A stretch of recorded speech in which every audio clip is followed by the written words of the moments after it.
Good morning, students of Standard 9. I am Preeti Sinha. I am starting your new topic of Chapter 1 Chemistry, that is states of matter. When we look around various forms of matter, we find that matter can exist in three states. तीन state में matter हम लोगों को देखने को मिलता है. These are solid state, liquid state, gaseous state. For example, water can exist as ice, solid state, water liquid state और स्टीम गैसियस स्टेट. इसमें क्या सीखे हम लोग कि मैटर का तीन स्टेट होता है, सॉलिड, लिक्विड और गैसियस स्टेट. और वाटर का थ्री स्टेट जैसे हम जनरल में देखते हैं, डेली देखते हैं. तो आइस जो होता है वो सॉलिड स्टेट होता है, उसका वाटर है वो लिक्विड स्टेट है, और स्टीम या वाटर वेपर जिसको बोलते हैं वो गैसियस स्टेट में है. In this section, we will learn about the properties of solids, liquids and gases. इस सेक्शन में हमको क्या पढ़ना है? सॉलिड, लिक्विड और गैसियस स्टेट के प्रॉपर्टीज के बारे में पढ़ना है. हम लोग प्रीवियस क्लासेस में पढ़े हैं, लेकिन उसका डिटेल्स हमको स्टैंडर्ड 9 में पढ़ना है. उसके बाद what factors governs the states of matter. कौन सा फैक्टर है जिससे मैटर का स्टेट चेंज होता है. What makes the matter to exist in any one of three states. क्या चीज़ से वो तीन स्टेट में वो एग्जिस्ट करता है, क्या चीज़ उसमें है. Why should the properties of solids, liquid and gases be different. क्या चीज़ वो सॉलिड, लिक्विड और गैसेस के प्रॉपर्टीज को क्या चीज़ है जो अलग अलग करता है. इस सब को जानने के पहले हमको important characteristics of the particle of matter हम लोग को जानना पड़ेगा. ये क्या है. Before we find an answer for this question, let us recollect that. ये क्या है. Particles characteristics of the particle of matter है. अब पहला क्या है. All matter is made up of very small particles. बहुत छोटे छोटे पार्टिकल्स से बने होते हैं मैटर. ये पहले हम लोग पढ़े हैं. दीज पार्टिकल्स में बी एटम्स, आयन्स और मॉलिक्यूल्स. वो जो पार्टिकल्स है, एटम भी हो सकता है, आयन्स भी हो सकते हैं, मॉलिक्यूल्स भी हो सकते हैं. The constituent particles in any matter are constantly in motion, thus they possess kinetic energy. इसको हम लोग क्या बोलते हैं, ब्राउनियन मोशन भी बोलते हैं. जिग जैग मोशन में रहते हैं. तो इसमें क्यों ये मोशन में रहते हैं, क्योंकि ये काइनेटिक एनर्जी इसमें मौजूद होता है. अब काइनेटिक एनर्जी इंक्रीज कैसे करेगा, जब हम टेम्परेचर को इंक्रीज करेंगे तो. The particles in any matter attracts each other.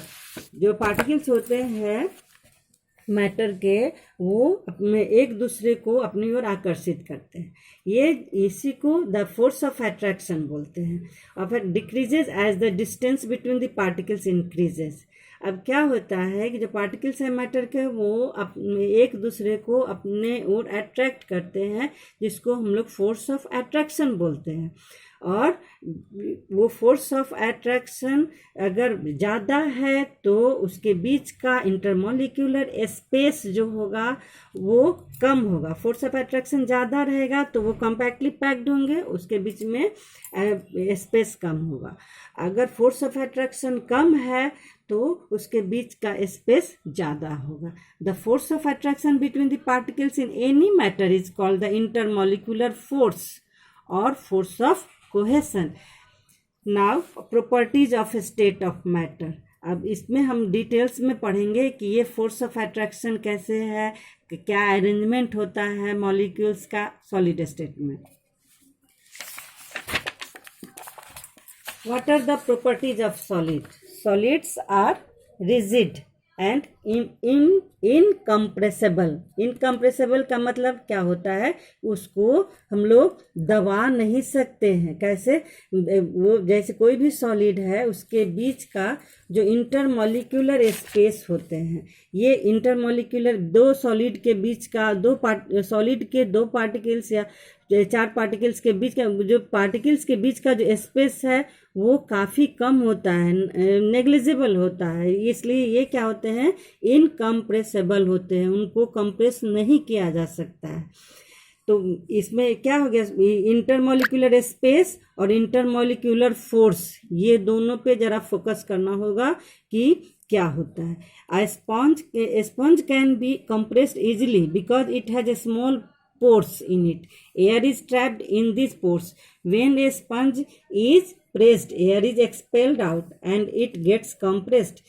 Sponge जो होता है वो भी सॉलिड है, लेकिन वो कंप्रेस्ड होता है क्योंकि उसके बीच में होल्स होते हैं, उस होल्स में एयर फिल्ड रहते हैं, जिस कारण से जैसे हम उसको कंप्रेस करते हैं तो वो क्या हो जाता है, उसका हवा निकल जाता है और वो कंप्रेस हो जाता है. लेकिन ऐसे जनरल वे में जो सॉलिड होता है वो रिजिड होता है, इनकम्प्रेसेबल होता है, because in solids the constituent particles are closely packed and there is virtually no space between the particles. क्या सीखे, सॉलिड के पार्टिकल्स के बीच में इंटरमॉलिक्यूलर स्पेस काफ़ी कम होता है, नहीं के बराबर होता है, और फोर्स बहुत ज़्यादा होता है, इसलिए वो कॉम्पैक्टली पैक्ड होते हैं.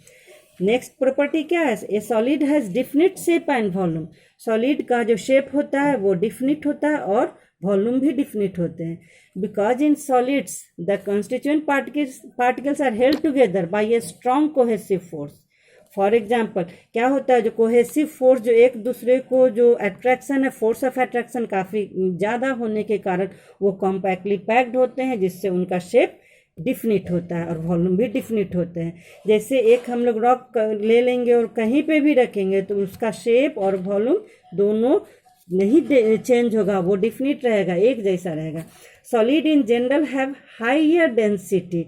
इसका भी कारण क्या है, solids are packed tightly due to strong intermolecular forces. इस कारण से सॉलिड का जो डेंसिटी होता है वो हाई होता है. अब डेंसिटी क्या है, मास पर यूनिट वॉल्यूम. मास पर यूनिट वॉल्यूम को हम लोग क्या बोलते हैं, डेंसिटी बोलते हैं. नेक्स्ट क्या है, in solids intermolecular forces are strong. Intermolecular forces are strong. जो दो मॉलिक्यूल्स के बीच का जो फोर्स होता है सॉलिड में काफ़ी स्ट्रॉन्ग होते हैं. In solids the constituent particles are held closely in fixed position due to a strong force of attraction. These particles however can rotate and or vibrate about their mean position. Thus the particles in solid possess very little kinetic energy.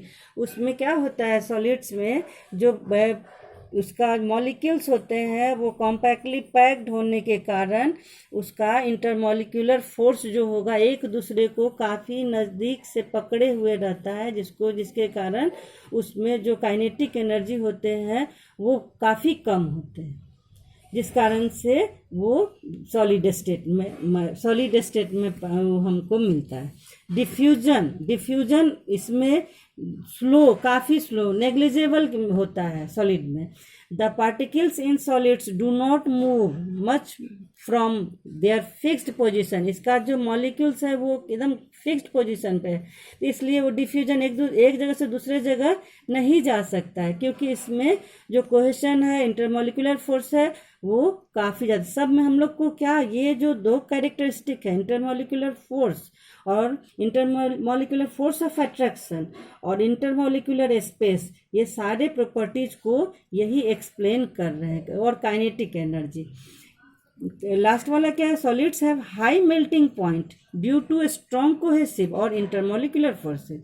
Solids have high melting point. अब यहाँ पे इसका जो compactly packed है, जिस कारण से इसका मेल्ट करने के लिए इसको क्या होगा, इसका इंटरमॉलिक्यूलर फोर्स को टूटना पड़ेगा, इसलिए इसमें काफ़ी हीट की ज़रूरत होगी, इसलिए इसका जो मेल्टिंग पॉइंट होता है वो काफ़ी हाई होता है. ये हम लोगों का जो सॉलिड का प्रॉपर्टीज है वो कंप्लीट हो गया. अब नेक्स्ट टॉपिक क्या है, the liquid state. What are the properties of liquid state.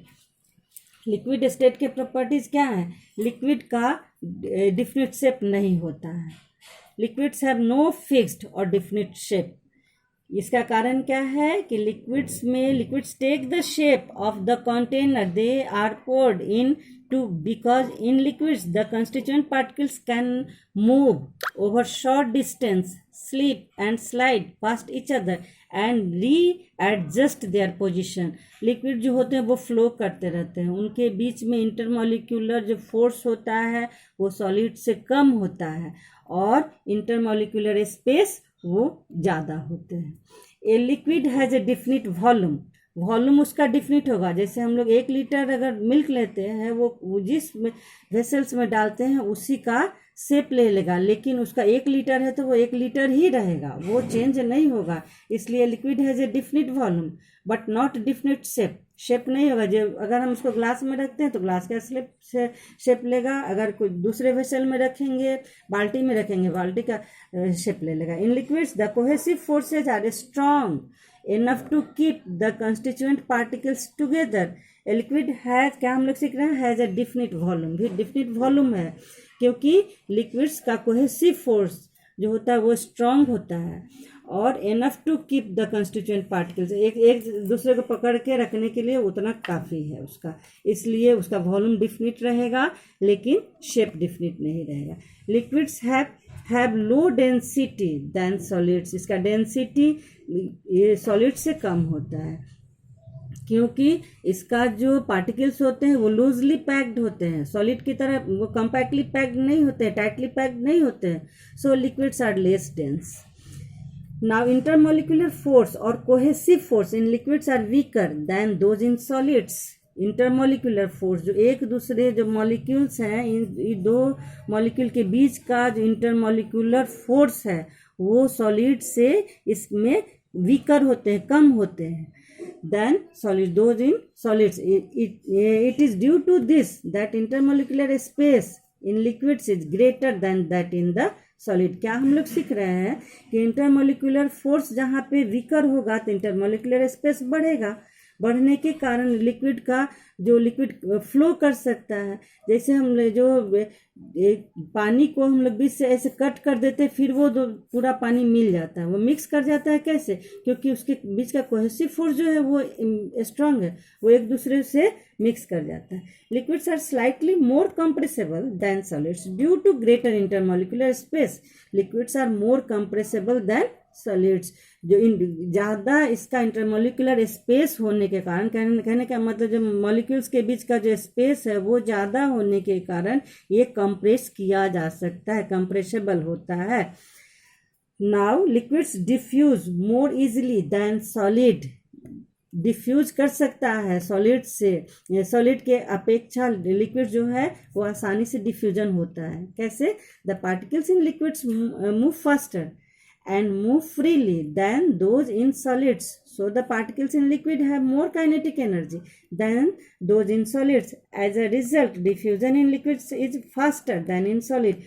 क्या होता है कि लिक्विड्स का पार्टिकल्स जो है वो थोड़ा उसके बीच का इंटरमोलिकुलर स्पेस ज़्यादा है और फोर्स कम होने के कारण उसमें डिफ्यूजन आसानी से होता है. Liquids flow from higher level to lower level.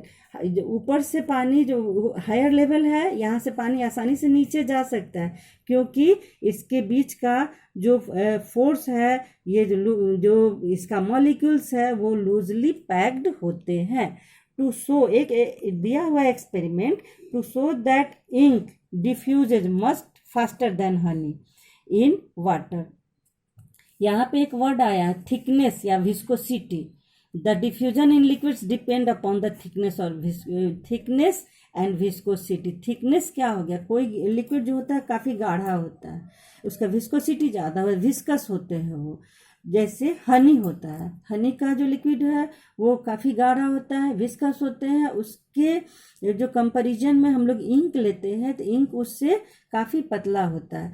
तो वो जब हम लोग बीकर लेंगे, एक बीकर में पानी भर के रखेंगे, उस बीकर में 1-2 ड्रॉप इंक का डालेंगे और 1-2 ड्रॉप हम लोग हनी का डालेंगे. कुछ समय बाद देखेंगे जो इंक है वो पूरे में स्प्रेड कर गया, लेकिन जो हनी है वो स्प्रेड नहीं कर रहा है. क्यों? क्योंकि ink drop spreads faster than water.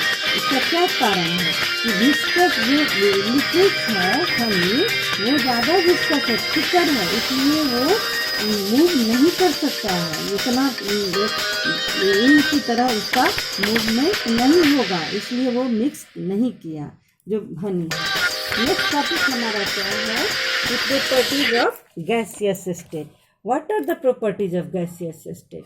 अब गैसियस स्टेट में भी क्या है, इसके बीच का इंटरमोलिकुलर जो स्पेस है वो काफ़ी कम है, इंटरमोलिकुलर स्पेस बहुत ज़्यादा है, फोर्स काफ़ी कम है।